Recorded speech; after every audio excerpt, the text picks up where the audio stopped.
এটা হচ্ছে ষষ্ঠ শ্রেণীর গণিত। তো দেখো 2026 সালের বই, এটা ষষ্ঠ শ্রেণীর গণিত। তো আজকে আমরা সমাধান করব হচ্ছে কাজ একের হচ্ছে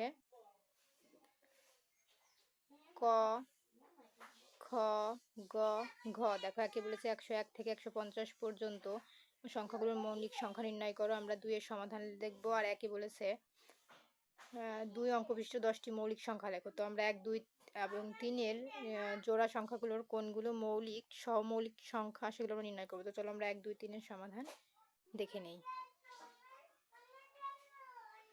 আর এটার পৃষ্ঠা নাম্বার আমি বলে দিই। এই যে দেখো এটার পৃষ্ঠা নাম্বার হচ্ছে 7। ঠিক আছে, তো চলো আমরা উত্তরটি দেখে নেই। তো এই যে দেখো আমাদের প্রশ্নের উত্তর 1 নম্বরে ছিল 2 অঙ্ক বিশিষ্ট 10টি মৌলিক সংখ্যা লেখো। তো এটা হচ্ছে 1 নম্বরের উত্তর। তো 2 অঙ্ক বিশিষ্ট 10টি মৌলিক সংখ্যা হলো, এই যে দেখো 11, 13, 17, 19, 23, 19, 31, 37, 41, 43। এগুলো কি আমাদের 2 অঙ্ক বিশিষ্ট 10টি মৌলিক সংখ্যা। ঠিক আছে, তারপর দেখো আমাদের 2 নম্বরে বলেছিল যে 101 থেকে 150 পর্যন্ত সংখ্যাগুলোর মৌলিক সংখ্যা নির্ণয় করো। তো 101 থেকে 150 পর্যন্ত মৌলিক সংখ্যাগুলো হলো 101, 103, 107, 109, 113, 127, 131, 137, 139, 149। তো এই ছিল কিন্তু আমাদের সমাধান। তো দেখো এখন আমরা নেক্সটে যাব। তো দেখো আমাদের কিন্তু এই 1 নাম্বারেরটা কমপ্লিট করেছি, 2 নাম্বারেরটা কমপ্লিট করেছি। এখন আমরা 3 নাম্বারে যাব। 3 নাম্বারে বলেছে নিচের জোড়া সংখ্যাগুলোর কোনগুলো সহমৌলিক নির্ণয় করো। তো আমরা এখানে আছে ক, খ, গ এবং ঘ। তো চলো আমরা উত্তরগুলো দেখে নিই। ক নাম্বারে আছে 16, 28। তো চলো আমরা সহমৌলিক সংখ্যা দেখে নিই। এই যে দেখো 16, 28-এর সহমৌলিক সংখ্যা 16 এর গুণনীয়ক, মানে 16 এবং 28-কে এমন সংখ্যা দ্বারা গুণ করে ভাঙা যায় সেই সংখ্যাগুলো। যেমন এই যে দেখো এখানে 8 দুগুণী 16, তাহলে 8 দিয়ে আমরা কিন্তু 16-কে ভাঙতে পারি।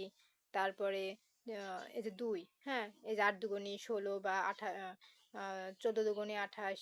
ঠিক আছে, ওই যে সংখ্যা দ্বারা আমরা 16-কে ভাঙতে পারবো এবং 28-কে ভাঙতে পারবো সেইগুলো হচ্ছে সহমৌলিক সংখ্যা। ঠিক আছে, তারপরে দেখো এখানে 4, 4 4 16, তারপরে 4 7 তা 28। তো এরকম আমরা যে সংখ্যাগুলো দ্বারা ভাঙতে পারবো সেই সংখ্যাগুলোই হচ্ছে সহমৌলিক। তো চল তোমরা তো বুঝেই নিয়েছো।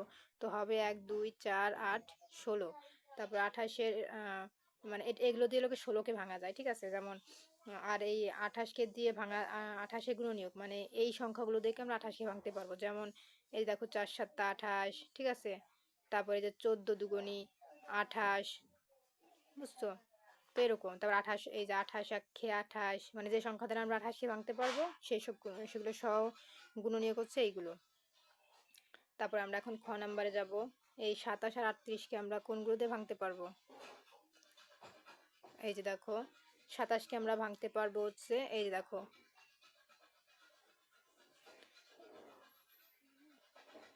এই যে দেখো 3 নং 27 আর 27 একে 27, আমরা এগুলো দিয়ে কিন্তু 27-কে ভাঙতে পারবো। আর 28-কে ভাঙতে পারবো, এই যে 28, 38-কে ভাঙতে পারবো কত দিয়ে?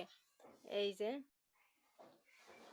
38 অক্ষে 38 এবং 19 দুগুণী 38। আমরা এই সংখ্যা দিয়ে কিন্তু 38-কে ভাঙতে পারবো। এখন আমরা গ নাম্বার দেখব।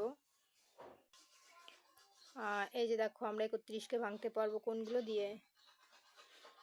31 একটি মৌলিক সংখ্যা গুণনীয়ক 1, কারণ 31-কে কিন্তু আমরা 31 দ্বারাই ভাঙতে পারবো, এটাকে অন্য কোনো সংখ্যা দিয়ে ভাঙা যাবে না। 43-কে আমরা কোন দিয়ে ভাঙতে পারবো? 43 অক্ষে 43 দিয়েই ভাঙতে পারবো, কারণ 43 হচ্ছে গুণনীয়ক শুধু 1 দ্বারা 1 সহমৌলিক। এদেরকে কিন্তু এরা কিন্তু বিজোড় সংখ্যা, এদেরকে ভাঙা যায় না। তো 1 দিয়েই হবে। এখন দেখো আমরা ঘ নাম্বার, এখানে বলেছে 210, 143। তো আমরা এগুলো দিয়ে কিভাবে ভাঙবো? 210-এর গুণনীয়ক হচ্ছে এই যে 1, 2, 3, 5, 6, 7, 10। এগুলো দিয়ে কিন্তু আমরা 210-কে ভাঙতে পারবো। তাই এগুলো 210-এর গুণনীয়ক হচ্ছে এইগুলো। আর 143-এর গুণনীয়ক হচ্ছে 1, 11, 13, 143। হ্যাঁ, তো এগুলো দিয়ে হচ্ছে আমরা এই 143-কে ভাঙতে পারবো। তো এই ছিল কিন্তু আমাদের সমাধান। তো দেখো আমরা কিন্তু এই ক থেকে ঘ পর্যন্ত উত্তর দেখিয়ে দিয়েছি কমপ্লিট। তো পরবর্তীতে আমরা এই নিচের এই অঙ্কগুলোর ভিডিও দেখব। এখানে দেখো আরও অঙ্ক আছে। আর তোমাদের ইমার্জেন্সি কোনো অঙ্কের প্রয়োজন হলে অবশ্যই আমাকে কমেন্টে বলবা। তো পরবর্তীতে এই 1.2 এর এই ভিডিওগুলো দেখার জন্য অবশ্যই সাবস্ক্রাইব মাই চ্যানেল। তো তোমাদের যদি কোনো ইমার্জেন্সি ভিডিওর প্রয়োজন হয় আমাকে কমেন্টে বলে দিবা। তো আজকের মতন এই পর্যন্তই। Tata, bye bye.